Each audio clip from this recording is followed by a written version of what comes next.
Монголчуудад менежментийн төлбөрийг 2 дахин бууруулсан гэж хэлээл амын тахилчих л та. Зээлийн хүүдэл хизээч яасан ч гар ургаж болохгүй. Яагаад гэвэл энэ бол манай авж байгаа хамгийн гол ашиг.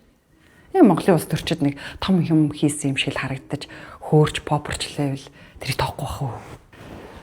Хилцэл араа ингэж явагдаж байгаа юм биш үү? Хөөрөх, баярлах араа болоогүй байх учраас сайдаа. Сайн мэдээ. Он жил дамнан яригдсан олон төмөө өсөж хүлээсэн.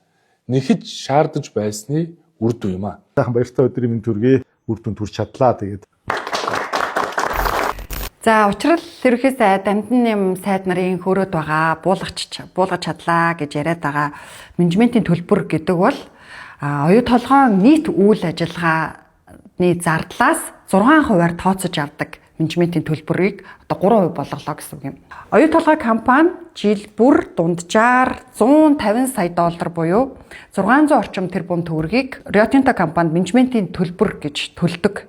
За үүнийг ингээд өдөрт хуваагаад үзэх юм бол 1.6 тэрбум төгрөг болж байна л да.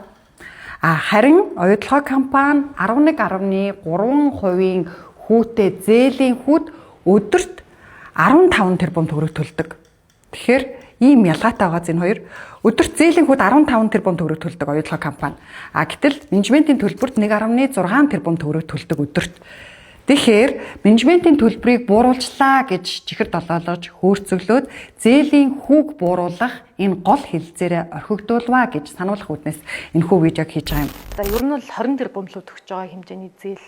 Ойролцоогоор 10 тэрбум нь бол Rio Tinto болон харилцаа хамгаалалтаа этгээдүүдээс олгосон зээл байгаа.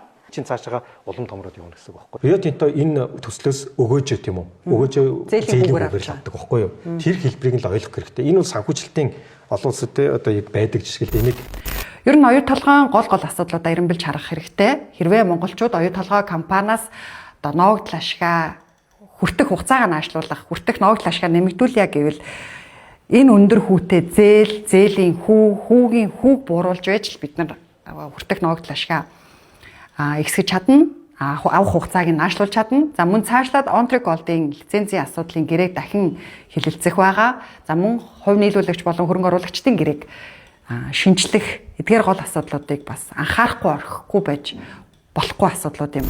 Төслийн эрсдэл буурж хат тий илүү бага хүүтэй одоо хүүн ингээ багасах хэрэгтэй шүү дээ тий. Тэгэхээр тэр агуулга тэр одоо үйл ажиллагаагаа Монгол улсын тал хийх хэрэгтэй байхгүй юу?